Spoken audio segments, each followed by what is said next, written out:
प्रथम 30 क्वेश्चन जो हैं किसी भी पेपर में,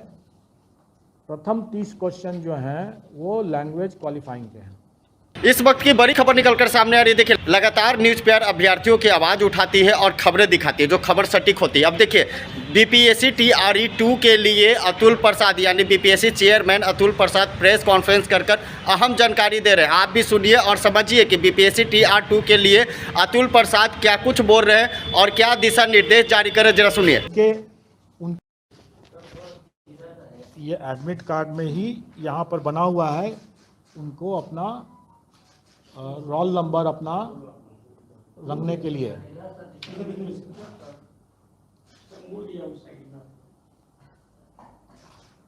इसमें कोई ऐसा कोई अजूबा चीज़ नहीं है जिसके लिए आपको फ़ोटो खींचने की ज़रूरत पड़े, लेकिन ये उनके लिए है कि अगर वो अपने घर पर बैठे हुए ठंडे दिमाग से, क्योंकि एग्जामिनेशन हॉल में प्रेशर में तनाव में आकर के वो कई गलती कर देते हैं, इसलिए वो पहले ही अपना रोल नंबर लिख करके और गोला बना लें, गोला को रंग लें सही तरीके से। घर में है तो अपना जितने बार उसको करेक्शन करना अपना कर लें वो, और उसके बाद वो उसी को लेकर के आए वहाँ एग्जामिनेशन हॉल में, और फिर वो उसी गोला के हिसाब से OMR शीट में गोला बैठाएं तो गलती नहीं होगी, चांसेस कम है गलती होने का। दूसरा, पिछले बार हम लोगों ने देखा था कि वो सब्जेक्ट कॉम्बिनेशन गलत डाल दिए, और हम लोगों के पास में ऐसे कंप्लेन भी आते हैं कि भाई हमने तो ये हमारा तो नंबर कम हो गया, लेकिन कई लोगों ने जैसे हिंदी और उर्दू बांग्ला जो भी सेलेक्ट करना था तीनों रंग दिया है। अब आप सुनते रहिए उसमें बैठ कर कि कौन सही है कौन गलत है, और उसके नेचुरली अगर उसका सिलेक्शन नहीं हुआ तो अब कंप्लेन का रोने लग की स्थिति हो जाती है।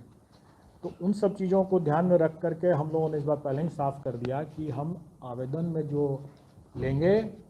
जो आप ठंडे दिमाग से, क्योंकि आप आवेदन भर रहे हैं तो आप ठंडे दिमाग से अपना भर रहे हैं, जो भी सब्जेक्ट कॉम्बिनेशन चुन रहे हैं आप उसी समय चुन लें आराम से।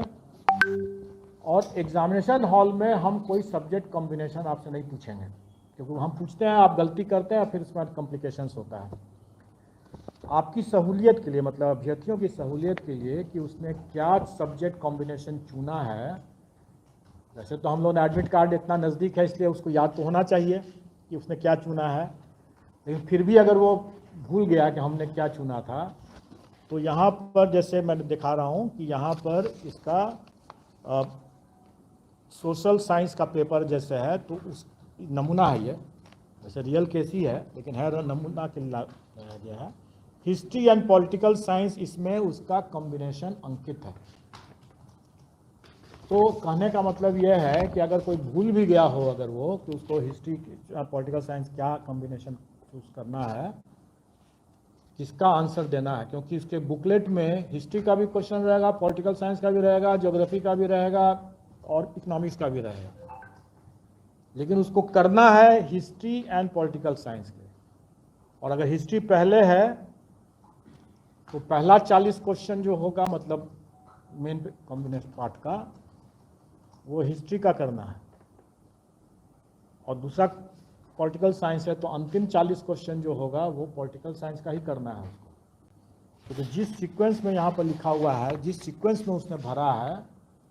इसी सीक्वेंस में उसको आंसर करना है। और ये सीक्वेंस वहाँ पर दिया हुआ है जो उसने भरा है कि पार्ट A में हम हिस्ट्री एंड पार्ट B में हम पॉलिटिकल साइंस, तो उसको उसी हिसाब से प्रथम 40 जो है उसको हिस्ट्री, द्वितीय फिर पॉलिटिकल साइंस, इस तरह से चुनना है।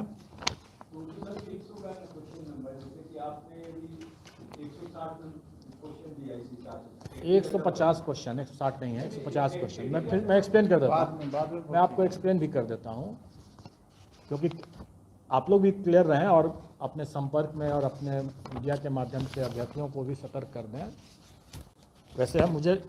उम्मीद है कि अभ्यर्थी ज़्यादा जानते होंगे, क्योंकि उन्होंने इसकी प्रैक्टिस भी किया होगा, तो इसलिए मैं मानता हूँ कि वो ज़्यादा जानते होंगे, लेकिन फिर भी आप सबकी जानकारी के लिए प्रथम 30 क्वेश्चन जो हैं किसी भी पेपर में, प्रथम 30 क्वेश्चन जो हैं वो लैंग्वेज क्वालिफाइंग के हैं। और